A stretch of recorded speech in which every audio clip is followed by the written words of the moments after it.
they'll try to be busy and sing choruses while they're waiting for others. And there are those ones who start on time, irrespective of who's there, who's not there. So in this session, we practice that definitely we start on time. And we thank God. It seems like load shedding not very bad tonight or today. Yes, there are those who are still affected, but I think not as severe as in the last 3 weeks or so. We badly hit the few weeks ago. So we hope and pray that definitely we're going to have an uninterrupted session, because we have a very important guest and we want to hear from him. So good evening, ladies and gentlemen, to our regulars, to our members. I can see some of you are here. If there anyone who's joining for the first time, a special welcome. My name is Mazwe Majola from the Worldwide Institute of Leadership and Development. We exist in leadership development and leadership empowerment. We always say that we are wild, we eat, we drink, we sleep leadership. We are leaders in leadership. Anything and everything we do, it's about leadership. We meet every Wednesday and we have learned so much. Those people who keep on coming every Wednesday is not because they don't have anything to do. All the people who are here, very esteemed scholars and great leaders who always attend these sessions every Wednesday. I'm so humbled, and I know why they come is because of the robustness, because of the content, because of the discussion, because of we learn. I mean, we always say we come here to learn, to unlearn, and to relearn. We come here as leaders to encourage each other, to sharpen each other, to correct each other. This is the community of leaders. It's where leaders talk to other leaders. It's very important. You know, if we're in the villages, we'll be saying, let's go and just sit under the tree, and just talk as peers. And that's exactly what this session is all about. It's where peers are talking to others about leadership issues, and that is what brings people here every Wednesday. So thank you so much.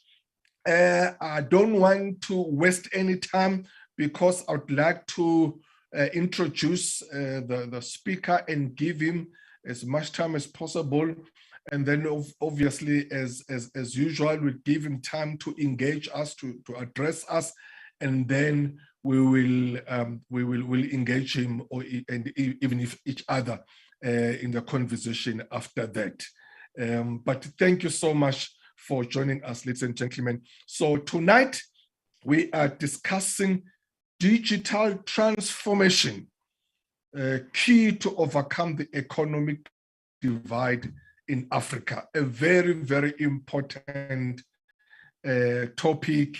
As I'm saying that to those who will be joining us, either anyone that they'll come us on the way, or they'll find us on the way. And we have my brother. I respect this man a lot. I've been pursuing him for some times now, but he's a very busy fellow, a very busy time. At some stage, I even spoke to Professor Marana, and I said, "Hey, but I need this man," and he gave me his number. I said, "No, I mean, go for him." Busy schedule, in his tight schedule, he found time to be with us tonight, and we are very humbled and very grateful to have Professor Randall Carolson. He's a dean at the Johannesburg Business School, a fast-growing business school. You know, I mean, Johannesburg Business School has not been there very long, but because of its leadership, you can see that if you follow the institution, you can see that it's really growing so fast.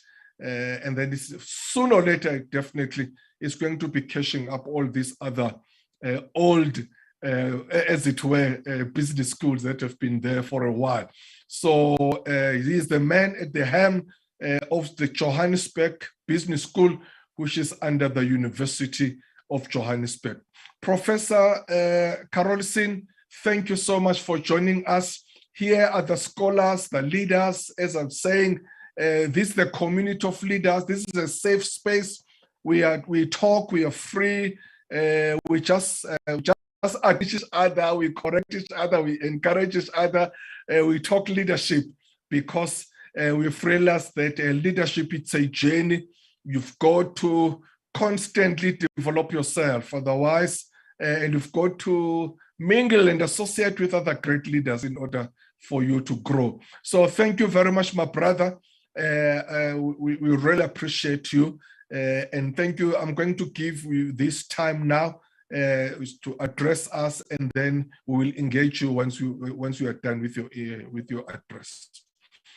Over to you, Prof. Carolson. Thank you, sir.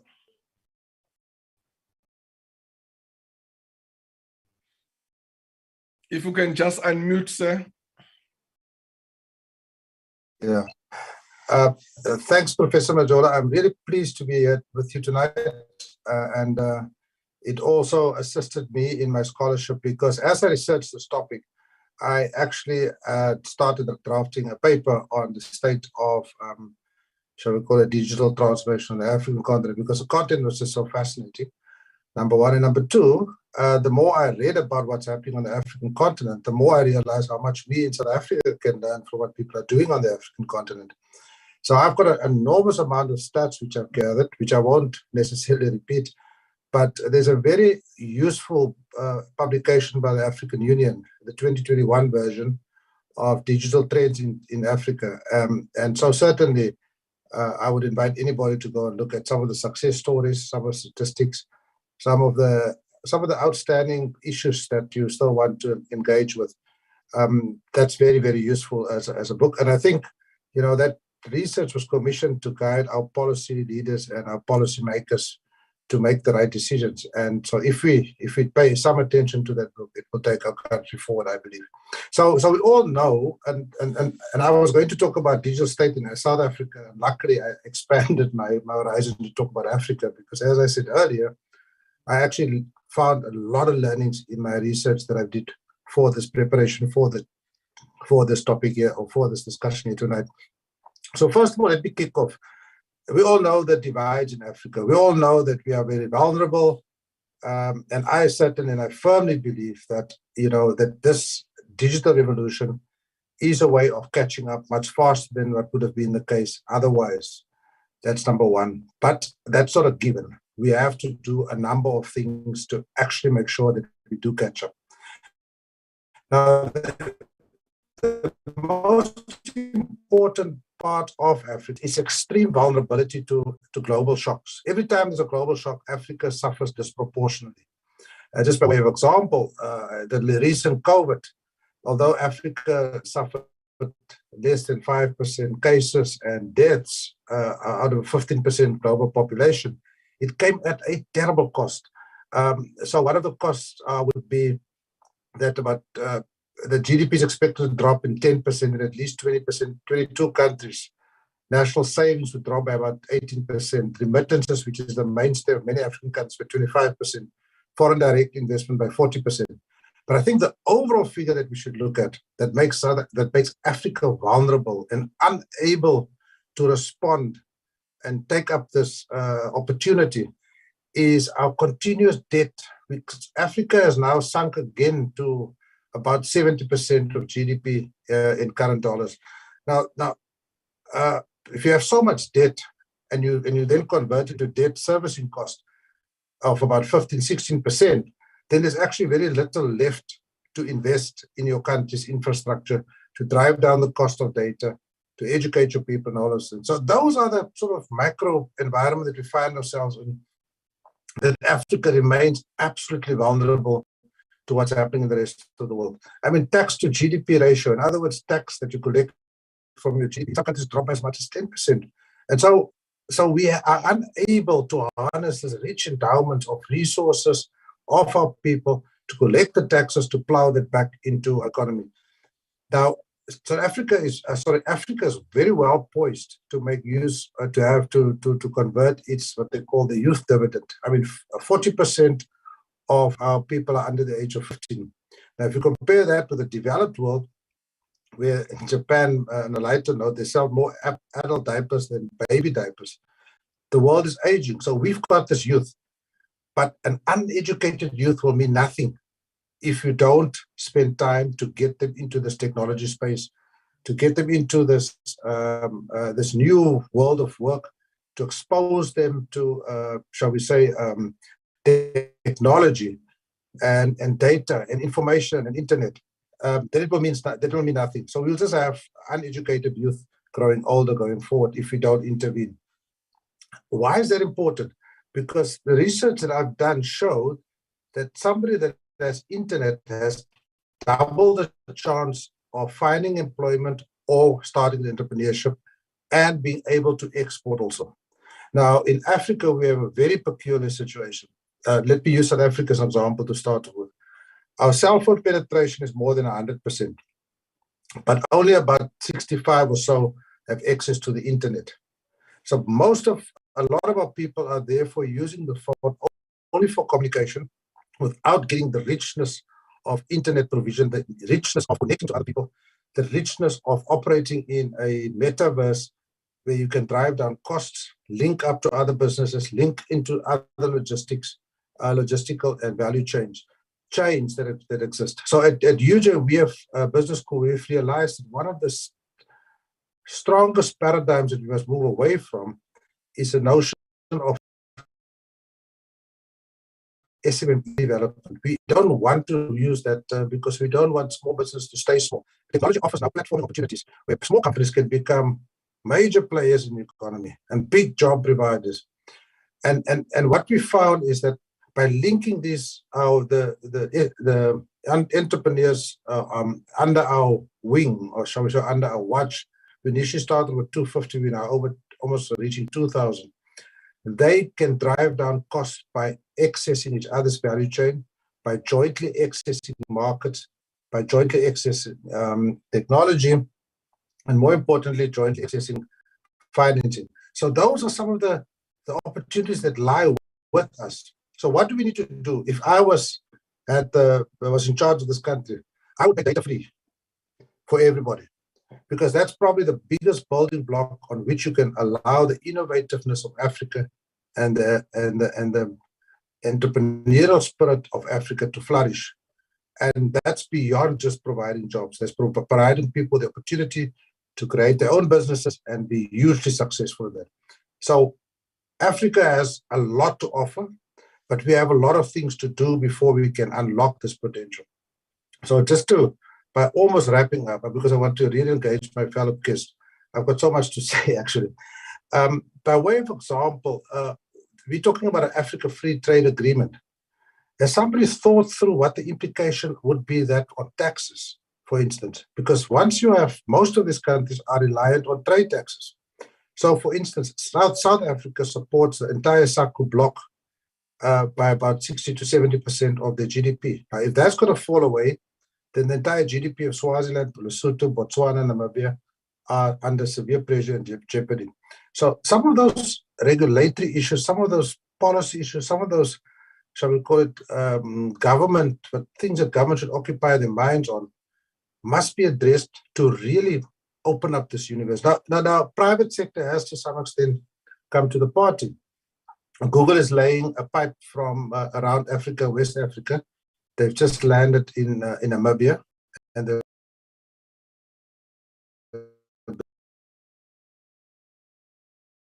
bring that on to Cape Town by August or so. Now, that's going to increase the bandwidth fourfold. What I'm hoping is that it will also drive down costs, because we pay 5 times as much as any developed country for data. That's besides the fact that very few people beyond the cities, and this is a general statement, have actually access to data. So you see the skewness. The people that have access to data are almost urban, and the people outside of the urban area have great difficulty in getting access to data and data that's cheap enough, by the way. And that's not just true in South Africa, it's true across Africa. Because across Africa, a large part of the African community is still not urbanized. And so I would position, and I don't have access to the budget, and so this is just a dream, that we have to make data available for everybody.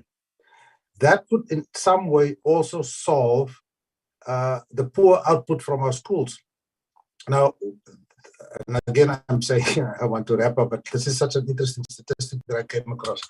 Now, we know our poor school system in South Africa, how underprepared kids are and underdeveloped they are as they traverse through the school system, eventually getting to university, struggling there, and then very few of them actually then graduate. We all know the statistics, very few of those that start school actually get to graduate status. But what is interesting, and this is what I saw in my research, I'm just going to get some of the figures here. Across Africa, we are starting to see that the youth are becoming increasingly educated.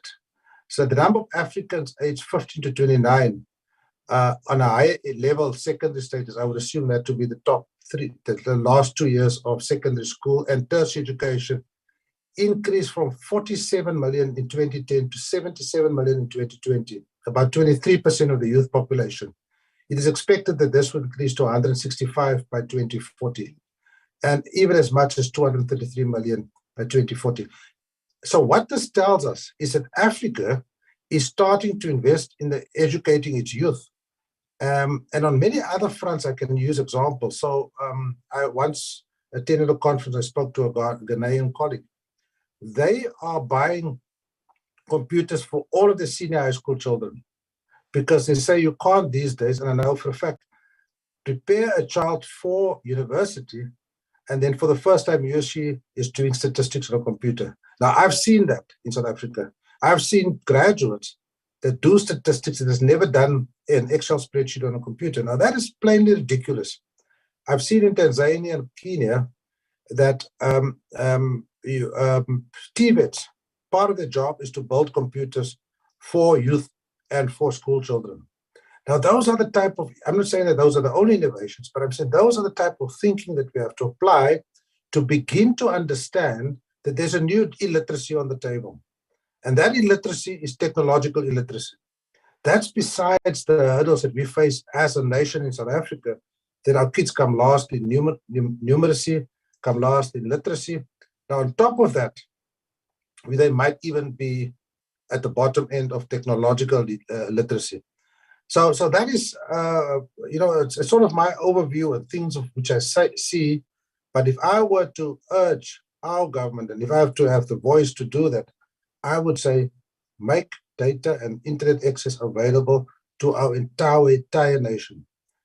And that's the way many other countries have jumped and leapfrogged whatever divides us suffered, because the young kids are clever. They are the future entrepreneurs. They are curious. They want to learn. They want to explore. And if I place myself to today's today's talk that I'm part of, it took me the whole of yesterday, but I found all the information that I needed. I found it on the internet. And it took me about 4 or 5 hours to put it together. And as I said earlier, I'm busy writing a paper. That's how powerful and pervasive it is.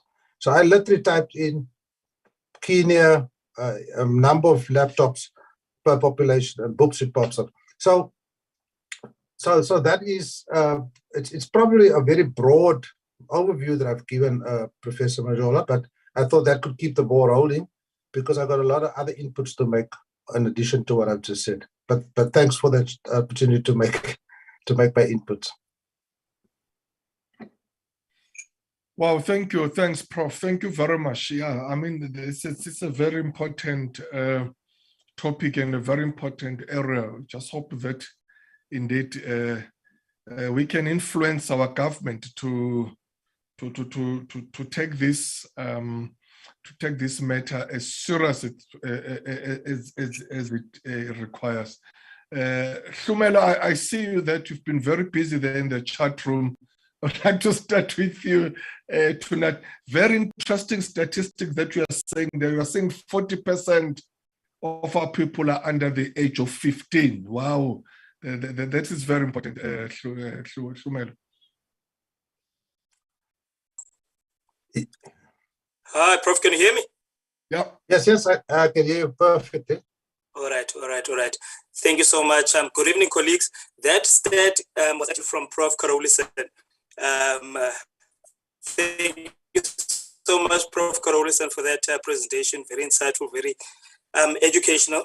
Prof, technological innovation is transforming the education sector. That we've come to accept, and we welcome it heartily, albeit with some downsides.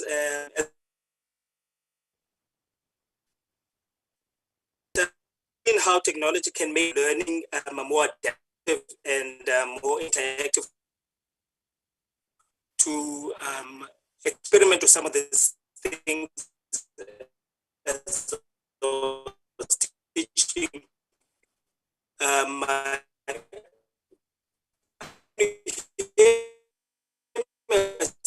My connection.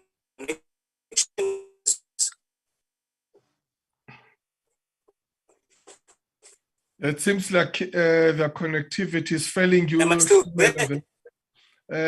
You are breaking, my brother. You want to give it another attempt? What happened? Is it gone? Oh, do you want to try again, Hlumelo? Yeah, your network it's been failing you. Try again. We want to hear you. My name.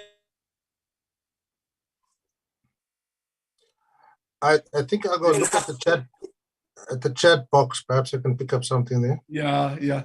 No, I mean, Hlumelo, I know, my brother. Sorry, maybe let's try another round. But for now, maybe just engage us via chat room as you've been doing. Sorry about that. I know that you had very, very interesting. But Professor, yeah. So what I did catch from our colleague is that how do you infuse or how do you make use of technology in educating our people and our youth, for instance? So I think the current revolution that's sweeping the world was actually hastened by COVID. It caused all educators and even us as business schools to rethink the way we are teaching and what we are teaching.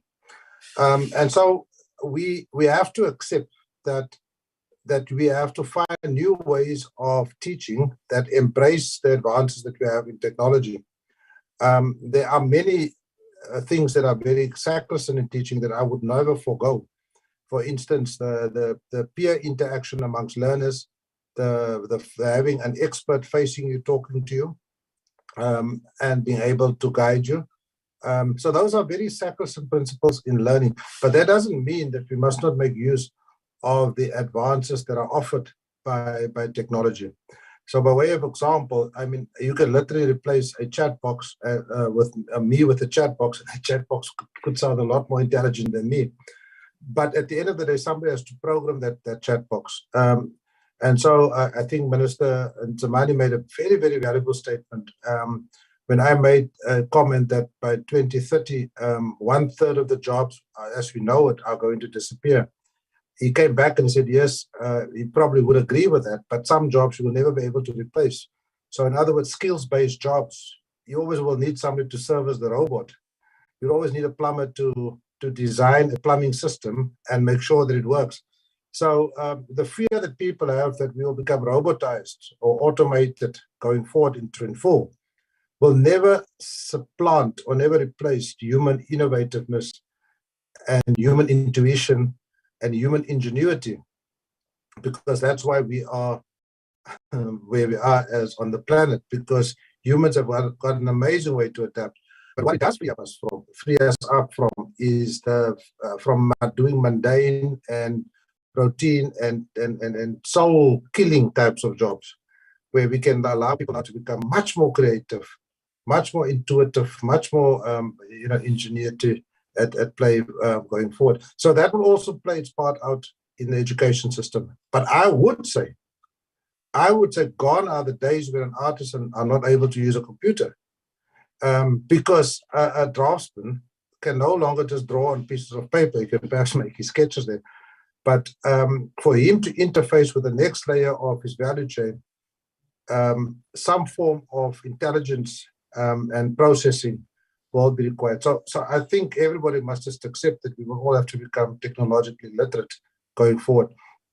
And here I would also caution that perhaps we are not as sharp and as responsive as we should be, because our teachers and our lecturers in TVET colleges and even at universities, many of them have not mastered the skills that we now demand from our students. So systemically, we are not where we should be. I can go on and on about that, but we have to be accepting that the old days of doing things are gone, and we must retain that what is good and accept the technological advances that we get on our table. Thanks, Prof. Thank you very much. I see that Hlumelo is back and he wants to give it another try. Over to you, Hlumelo. Prof, yes, let me give it another shot. My internet connection is sabotaging me, but let's see how far I go. Prof. Karolisen, I was saying, am I on? Am I on? Am I on? I can hear you. I can hear you, sir. Hlumelo, I can hear you. Can you hear me? Yes. Okay, let me go. All right, let me go. I was saying technological innovation is transforming the education sector, and we welcome that heartily. Albeit with some downsides, as one would expect with any type of transformation. And we've seen how technology can make learning more adaptive and interactive for learners and students. And I personally have had the opportunity to experiment with some of these things when I was teaching my son from home during the hard lockdown. Now, the downside with this transformation in our part of the world is that those without access to adequate tools for remote learning do fall behind. And if we are to expand equality of opportunity as a key ingredient for a strong and cohesive and a politically stable democratic society, then we are to level the playing fields from a foundational level, I argue.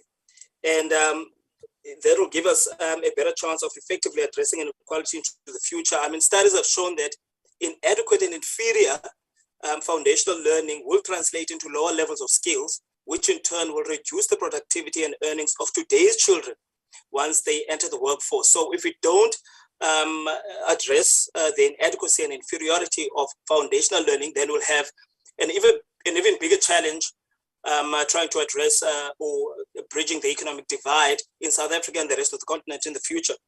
And Prof, I'd like to know, what are your ideas around how we can cut the literacy and numeracy deficit among young people, and perhaps those that are in the labor force already but yet unemployed, by harnessing the power of technology, because the results will be quicker, as you mentioned in your opening address, in your opening remarks, and more sustainable because the future is digital. In order for us to prepare young people for meaningful participation in the economy from the time they leave school with a senior certificate, make them more useful for economic participation from then on. Thank you so much. I'll be guided by the chair. Shall we take that question and deal with it? And yes, sir. Yes, sir. Go ahead, Prof. Okay. Yeah. Well, thank you. So thanks for that, because what you've done is you've actually stirred up a very deep passion of mine. But first of all, the interesting part about technology, it is if it's properly deployed, it can become pervasive very quickly. And hopefully I have stated earlier that we cannot leave anybody behind. We cannot have a rural and an urban divide by trying to fix this problem. We create other divides that are unfair. Because then all what will happen, everybody will come to the urban areas because that's where the action is. So we have to have a digital footprint which is doable, by the way. It's not that expensive. That covers everybody, and it's a universal franchise, almost like access to information. Everybody should have access to technology. It's a God-given right. It's a human right. But what can happen, and this is what happened in Africa, somebody started to send money around on a mobile phone. And it started small, but now, as we speak, we have got 3 million accounts across Africa, which is the biggest in the world per capita. So by starting small and you start to see the advantages, the growth is just exponential. And so Africa has transformed its job markets, it's expanded financial services to the underserved, it's unlocked business models for small and medium enterprises. And even country has shown robust growth in subscribers. So this model was so successful that international companies are now copying it, mobile telephony or mobile banking. I'm saying if we can have this exponential growth in education, where we say that we start off with 10 million scholars and we just give it to everybody later on, the thirst for it is there and it can expand very quickly. And it can also unwittingly, without planning, unlock other opportunities. Like I said earlier, entrepreneurs can then start to use the same technology to sell their wares and their goods, connect with other entrepreneurs and stuff. So interconnectedness is actually the key word. Now, one of the other challenges that you faced, and that South Africa's faced, now, if you compare South Africa with African statistics, then we are not doing well at all. We are actually suffering and sucking at the hind teeth. In South Africa, we have a situation where our kids come last in literacy and numeracy. I'm arguing, actually, and there's a recent article about black and colored schools being, totally dysfunctional. So we have to fix that. But we are also sitting with products from that school. Now, let's start off with those that we can immediately start to grasp onto. We are sitting with a graduate unemployment rate of around about 12%. Not so long ago, I think 3 or 4 or 5 years ago, it was 6%. So it shows that we are training young people and they can't get into the market. Now when I speak to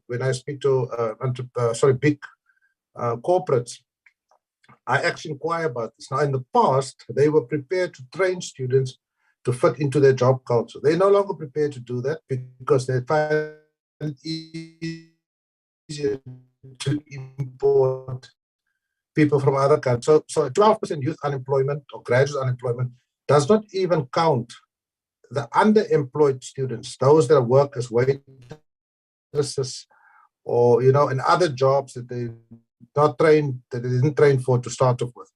So we have a massive problem about skills mismatch in the country. Actually, some people say this is a big problem. I say this presents a huge opportunity for us because a graduate has already gone through some discipline and rigor of training and therefore has displayed the right attributes. And I believe very strongly, so I might be naive, that they would be easily retrainable for the right skills.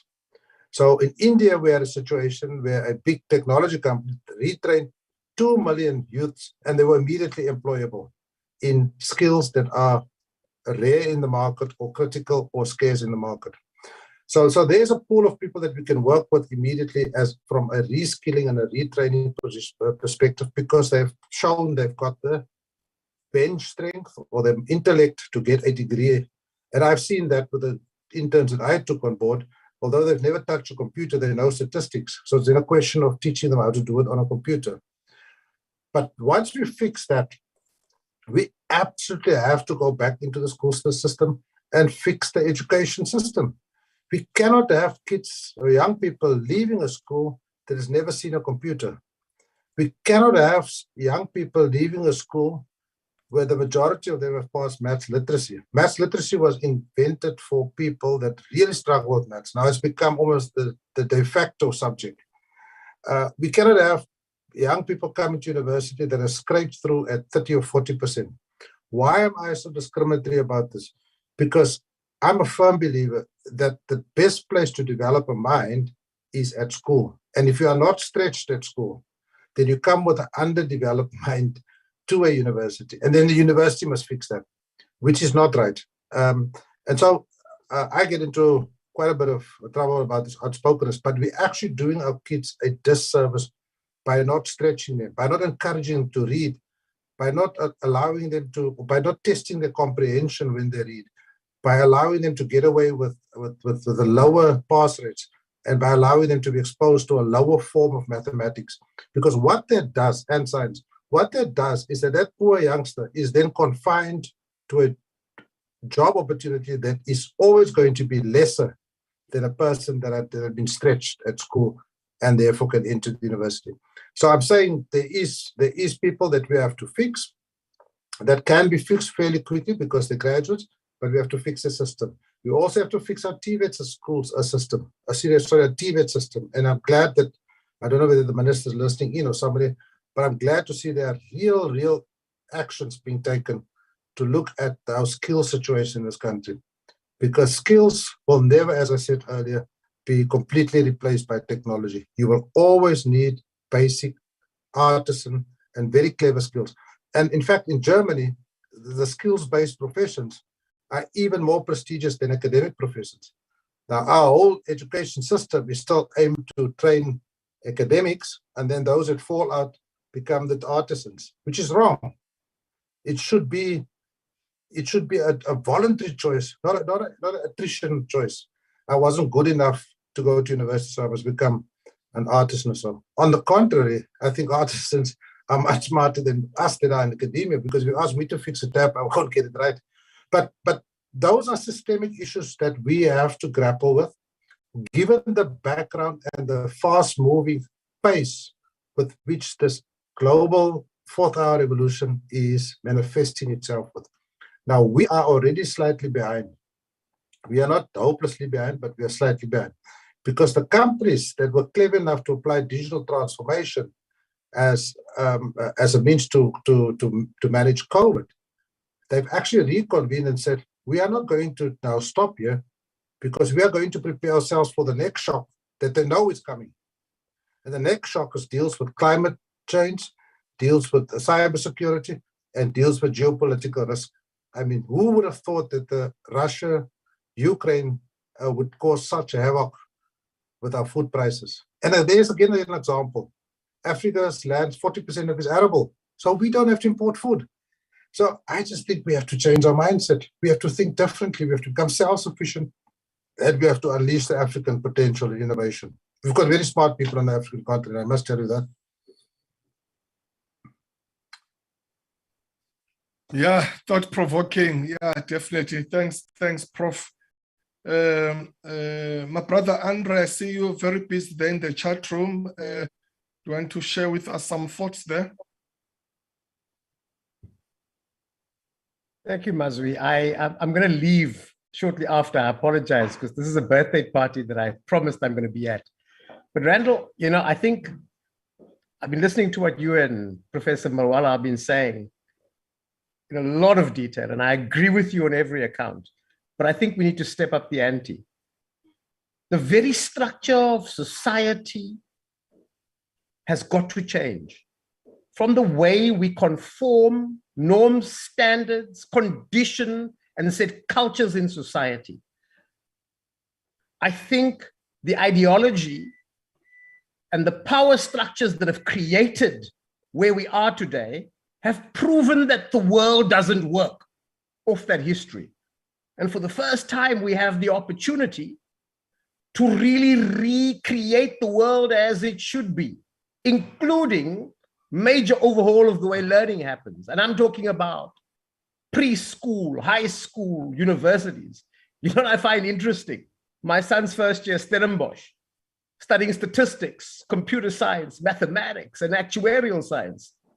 And I've got 19th century curriculums being trained by 20th century professors who don't have a clue about the 21st century.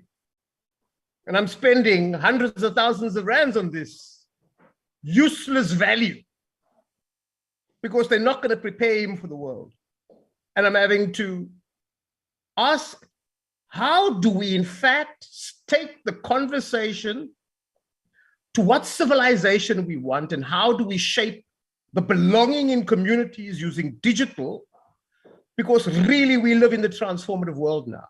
The transformative world that is now opportune is asking us to say, are we going resource-centric or are we going eco-centric? We must take the eco-centric route so that we can in fact have a chance that I'll see my grandchildren.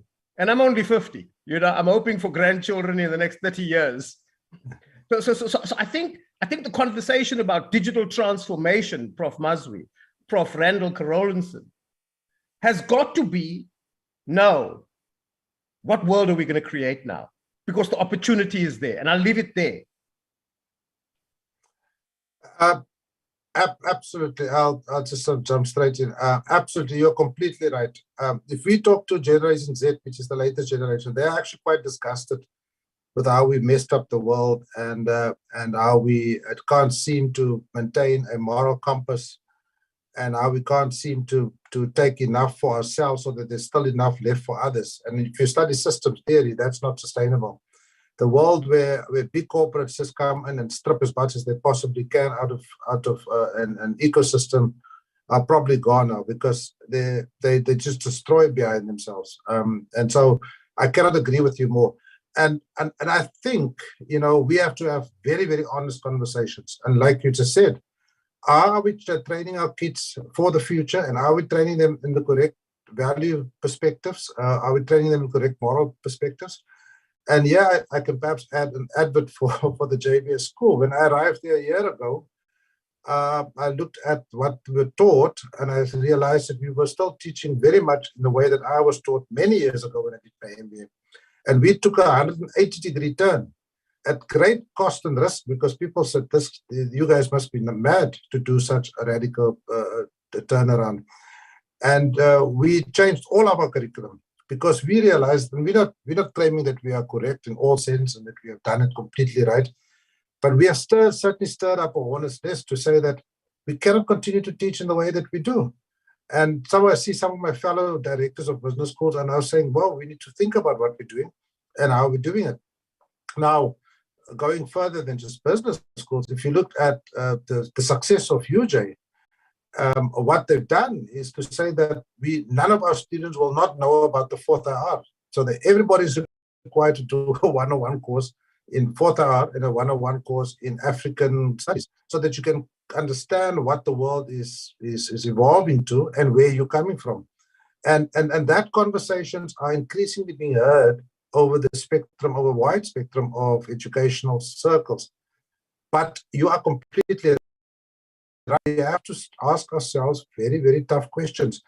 If you travel the world, I just have a couple of study tours, people are grappling with the same questions, and some of them don't have the answers. But what I can tell you is that they're extremely happy that there's an African school, there's a school on the African continent that is starting to say, are we training leaders that can take the world forward, that's got the right ethical persuasion, that has the right moral construct, and so that there can be social justice for all. Now, that is a term that's often not heard when people talk about digital transformation, because digital transformation as a means of infusing technology into the future alone will not work.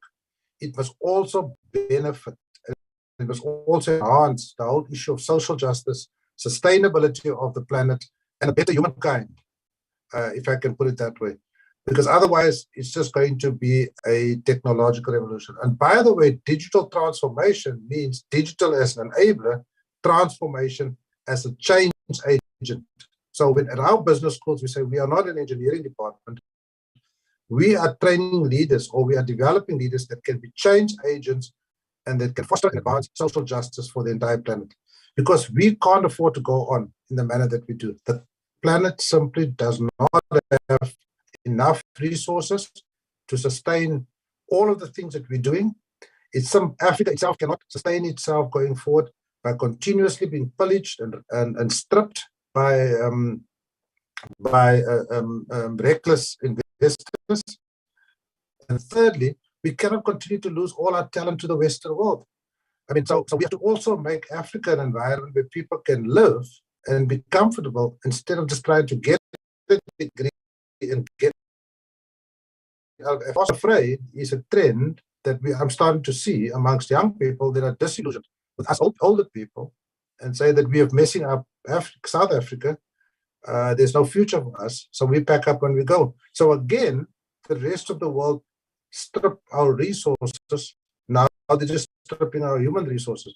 So there's a whole host of this very, very frank discussions that must go on, and discussions that we possibly could leave as a legacy, because the youth are impatient, and we would be irresponsible to continue to train them for a jobless future, or a future that will detach them, or that will shift them into a meaningless job.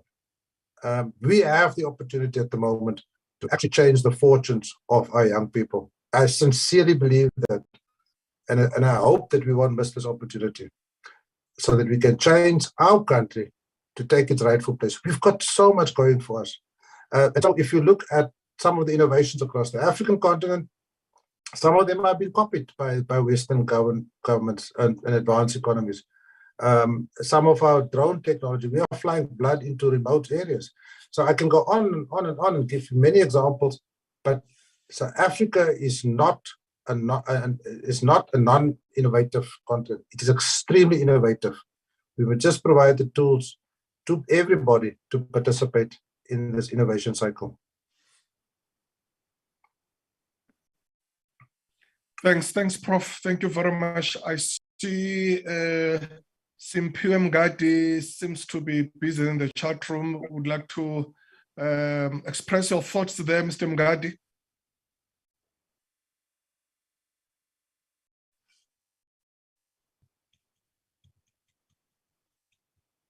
Simphiwe, are you there? Okay. While we, oh, okay, he's traveling. Sorry, it's on the road. Thank you. Thanks, Mr. Mngadi. Thank you. But at least you've shared there in the chat room. Thank you so much. Prof, what has made our country to be lagging behind? You know, I mean, South Africa should be the forefront in Africa when it's come to these transformational areas. I know that when it comes to digital transformation, I think, if I'm not wrong, if you'll correct me there, I think a country like Rwanda, it seems like Rwanda, the country that is doing so well in Africa, far ahead than South Africa. And what would you really attribute this to as a country? So certainly it's not lack of funding, because we spend per capita amongst the highest in the world on education. So, and by the way, many other African countries do a lot more with a lot less than what we have. So I think this personal, personal thing that post-democracy, we all sat back and we handed over the country to our government and said we fought the fight to get us to the stage. So we all started to disengage. NGOs, some of the pressure groups, some of our mothers and fathers that sat on school government boards that demanded from even poor schools where I come from that teachers don't come to school drunk, that I don't find after hours, that the minute I don't do my homework is contacted.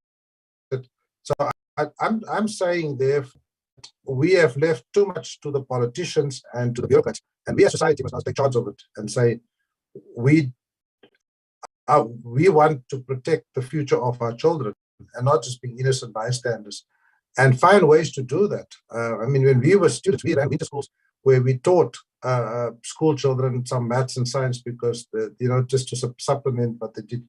So I think it was a disconnect of society from a very important building block of this country's democracy, which is education, and be allowed to get foreign advisors in that could come and experiment in our country and provide solutions that were not tested somewhere else.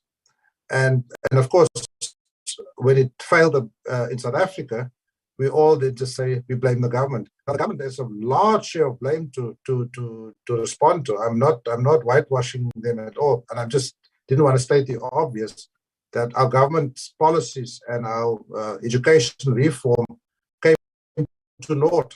In fact, it took us back. If I can be as blunt as that. But I want to go beyond that and not just say, let's allow government to fix it. You and I and all of us must be part of that fixing and make sure that it's fixed properly so that we can fulfill our children's dreams. I mean, the mere fact that we still have pit latrines in our country is an abomination. But our community should rise up and say, this is unacceptable. We're not going to accept this. In the same way that we protest about potholes and about a lot of other things, education should be uppermost in every citizen's mind, because an educated nation is a nation that you can build a democracy on. So I'm not absolving anybody. I say let's not just continue to stare at government and blame government and shout at them. Let's all take collective responsibility to fix this. I think we became way too relaxed about this whole thing. Parents abdicated, social groups abdicated, and there are many reasons for that. And in that abdication, corruption flourished. I mean, and the most abominable practice, people stealing children's school feeding, their school feeding, stuff like that. So we have to get our moral compass right and our value system entrenched. And even in the days of apartheid, when all of us were very poor, our parents realized education is the only way out of this poverty. I've given you a little bit of a circuitous answer, but I don't want to end up in a situation where we just sit back and wait for government to fix things, because they have proven that they are not in a position to or unable to take us where we should be, alone on their own. Thanks, Prof. Thank you very much. I see a hand there from Dr. Sibongiseni. Over to you, Doc. Thank you so much, Prof, for the opportunity. Good evening, colleagues, and good evening also to you, Prof. Randall. As Prof said, my name is Sibongiseni. First of all, apologies for not switching on my video. I'm currently under load shedded. Internet is giving me a tough time here also. Hopefully I'll be clear. But I want to make a comment regarding what has been shared by Prof from the beginning of this presentation. I enjoyed so much a lot of points that he has raised, and I agree with most, actually all of them. I think as someone who's coming from an agricultural space, I am someone who's really interested, even my research now as a postdoc fellow, is around food security. We are currently living in the age of sustainable development. And as such, we know about the Sustainable Development Goals that were set up at the United Nations around 2015. And the first three of them, they speak to what my research is all about. First goal, which is the zero hunger. Second one, no poverty. And the third one, all about producing healthy food that is fresh. And that all of those things, if you think about them, they are all related to the general well-being of humanity. With all that being said, I believe that if the world is serious about achieving all those sustainable development goals, and just to name maybe the next two ones, the fourth one speaks to a quality education, and the fifth one is about gender equality. So I'll briefly dwell more about quality education, since Prof spoke about what needs to be done, especially in the basic education level. I think it's no longer a secret that our education system is failing us. We all know that the way it was created in such an extent that it produces job seekers instead of job producers. And that needs our urgent attention. And I fully agree with Prof in terms of his remarks regarding us always relying on our government in terms of making the change that we want to see in our country. That needs to stop. The change that we want to see must begin with us. We must stand up and forge ahead in terms of realizing the vision that we see, not only with our country, our communities, but the African continent as a whole. I believe that after listening to him today, in terms of the role that digital transformation can play in terms of making our world a better place, this can begin in our education system at the basic level. I think since Prof is coming from the business school, I had this idea for a very long time in terms of the few things that needs to be done in terms of transforming our education system to make it a good quality one. Because we need to do away with the narrative that says black education system or the colored education system is nowhere compared to the one that is provided maybe in urban schools, maybe in multiracial schools. We know there's that big divide in terms of the quality of our education. So that gap needs to be closed. So in terms of really doing or maybe accelerating the change that we want to see, my suggestion, or maybe my question to Prof would be along the lines of, first of all, for my case, I used to think maybe you will direct me in terms of my thinking. I was thinking there are some subjects that needs to be introduced maybe from primary school and be made compulsory from our kids, so that when they get to that point whereby they are transitioning into the university level, they do not necessarily depend on the government or the private sector for employment. Because he shared earlier on in terms of the statistics, I think he said about a few years ago, it was roughly 12%, 6% unemployment rate. And then currently is even, I don't know whether is now 12. Maybe 12, okay, 12. So the subject that I'm thinking about, since Prof, you're coming from business school, how about we introduce entrepreneurship at a very early age? And apart from, in addition to that, we can also introduce agriculture and as the second subject, and also financial literacy as a separate subject in all those ones, in addition to those subjects that I've mentioned. And I also believe, in terms of, we also spoke about numeracy level and literacy level, that our levels are actually very low. And I'm thinking there's a subject called rhetoric, which is basically about in a very presentation literacy. Basically, it's all about teaching people how to present themselves, because that is very important, especially if you will be someone who will go into business as soon as you graduate high school. So I'm thinking those subjects, what is your take on them in terms of the role they can play in transforming our education system to make it a more better and quality education? So thanks for that question, because it stirred another thought from me. So yes, I agree that and the Department of Education is in the process of revisiting our curriculum and appropriateness thereof. And I haven't seen yet what came out of it. I'd be very interested. And yes, so we are talking about people that are able to cope with data, technology, and all those sort of things. But the interesting part of my exposure to some research and the travels that I had throughout the world is that there is actually becoming a narrowing between the different subjects. In fact, people are talking about cross-disciplinarity. In fact, people are talking about the days are gone when you only develop your left or your right side of the brain, because that's to your own disadvantage. You should develop both sides of your brain. So what this digital technology, just think about it, is giving us? It's giving us the opportunity to combine technology with flair and creativity and design and a whole host of those things. And so we find that people, even in the architecture or artists, can play a role in digital transformation. Because what is digital transformation or digital literacy? Is the ability to interface with technology. Not all of us need to be coders. Not all of us need to understand the statistics to be able to use Windows.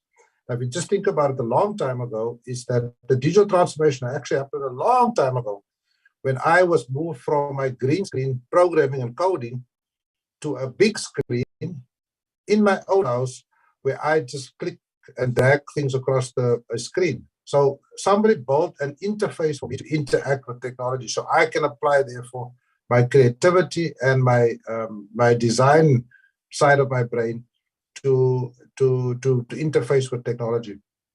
And that is one thing that we should be very careful of, is that we should not expect all of our kids and all of our young people and all of us to become technology boffins, because not all of us are geared and wired that way, and we shouldn't be. But where we should be geared and wired to is to find ways to actively and creatively interface with technology to bring out our inner genius or inner ingenuity. So yes, there are, but the subjects that you mentioned, I would fully subscribe to that and say our kids, our young people at a very young age should be exposed to the dangers of food security, the dangers of wanton use of water without restraint, the importance of entrepreneurship. But you can start to do that by allowing and creating brains that are developed to think that way, or brains that are geared to think across the spectrum. Now, in neuroscience, they call it neuroplasticities. So people that learn foreign languages develop their brains. You could even develop a brain that was injured to respond to the environment. So we have to develop brains that can think and be innovative, as opposed to just shoebox them people into particular disciplines, because that day is gone past. So, you know, by way of example, I mean, I'm a physicist by training, but I'm a head of a business school. And so I was transformed into a world which I utterly enjoy, because now I can interact with people, although I started with my MBA. But we have to find ways where we create thinkers and allow for innovativeness to flourish. And we are not going to get it right by rote learning or by just drilling things into people's minds. So I don't know whether I took you off course for that, but you gave me the opportunity to talk about another subject which I'm very interested in. Well, thank you. Thanks, Prof. Thank you very much. It seems to me, and I know that as academics, because we are analysts as well, we at times criticize government a lot on certain areas where they are not doing well. But I think we must make some introspection, because what we're talking about tonight, really, I think it's something that the universities must take ownership and account. You know, I mean, government has nothing to do with, I mean, curriculum development. So if what Andre was saying, that kids who are still taught things that were taught in, I mean, 20, 30 years ago, even 40 years ago, really, I think we as scholars and intellectuals and universities, we must really look to ourselves and because really this is something that we can, I mean, we can correct. We don't need government to get into this. So I mean, this is very important subject, and that is why I'm saying this platform will really learn so much every week, because this angle tonight, I've never thought about it, you know. So you've challenged us, and we've got something to think about it. I mean, to say that sometimes let's look at the universities and say, are they up to, do we have progressive universities, you know, in terms of their curriculum? Or, I mean, are they lazy in terms of thinking? But we've got researchers there, we've got all sorts of budget and things, and I don't know. Before I ask Professor to give us his closing remarks, I don't know whether Dr. Mvusi Songelo, do you have anything to say about this? As I'm saying that it talks to us as, I don't know if you are able to talk. I know that many people are really hit hard by load shedding tonight. So others are here, but they're unable to express themselves. Dr. Songelo, before we close. Thank you very much, Prof. I'm actually driving as I am listening to this insightful debate, and very excited to hear, especially your closing remarks about the responsibility that we have as academia to really come up with solutions and take action. And I think we've been saying this, Prof, in this platform so many times, that we want to take responsibility, we take charge, because we can see that we can abdicate things to government. I was just listening excitedly, because digital transformation is something in South Africa, I think, we are really lagging behind. We're still talking about 4IR, and other people have moved on, and it does look like we will continue to do that if we're not really being pioneers in this sector. So now, from my side, thank you very much for again coordinating such a powerful engagement, and good luck to us as we really start to put things to our heads together to shape and reshape the future of our children. Thank you very much. Thanks, my sister. Thanks very much, Doc, there. By the way, we are live streaming on YouTube and on Facebook. There are people who are joining us from there. And we are happy that obviously they are participating. Prof, yeah, tonight it has been an eye-opener, really, this topic that he came up with. And really, that's why we are here, because we need such things that will be thought-provoking, you know, insightful things that will make us to think and go back and say, no. I mean, we shouldn't be where we are, not just come and talk and nothing, but really, I've learned a lot tonight from you and from our colleagues as well, as far as the digital transformation is concerned. It does seem like as a country, we are lagging behind, but also people always point at universities and say, and as Dr. Sbongsen said, that our curriculum are designed to produce job seekers, not job creators and job producers. You know, those are things that are in this time and age, really, if you are still grappling with that, it seems something serious wrong with our curriculum. Your closing remarks, Prof, before, and then we'll close the session. After you, I'll close the session. Over to you, Prof. So thanks, Professor Majola. I was really thinking hard about closing remarks, but I can just say the following, that this revolution is like a raging river. It's going to sweep you along whether you like it or not. And that's the good news to me. So there will always be people that find ways not to do certain things, but at the end of the day, the ease of life, the cost of doing things are going to become so severe that they're going to be swept along. Luckily, and we're sitting with the youthful population. The youth are strong and they're eager learners and they're curious people, curious cohort of population. And it's going to sweep us along. I mean, it took me a long time to buy an Apple, but now I can't live without it. Phone. So the advantages is just so much for us to get and to glean from.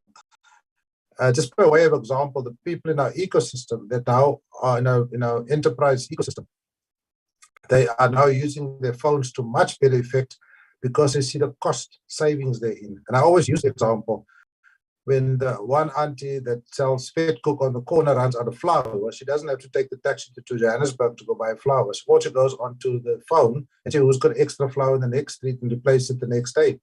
And that's the collaboration and the networking. If you are not part of it, you're going to find yourself very quickly isolated. And I strongly believe that we are going to be swept along, whether we like it or not. Some people might be dragged, kicking and screaming, but those that are understanding and have already been converted, we must put in a bit more effort to bring on board our schools and our youth so that they don't have to become adults and then only discover that they've missed the boat.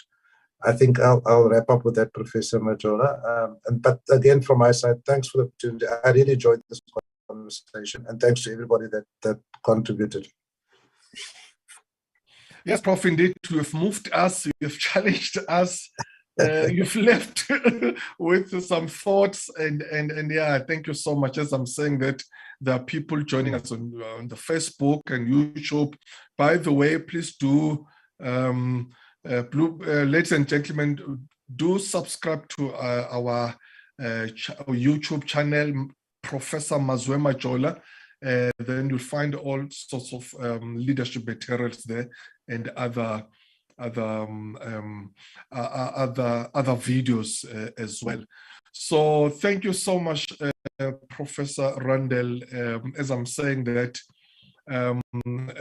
even though you can see that the load shedding hit us hard tonight, but the debate, we've learned so much.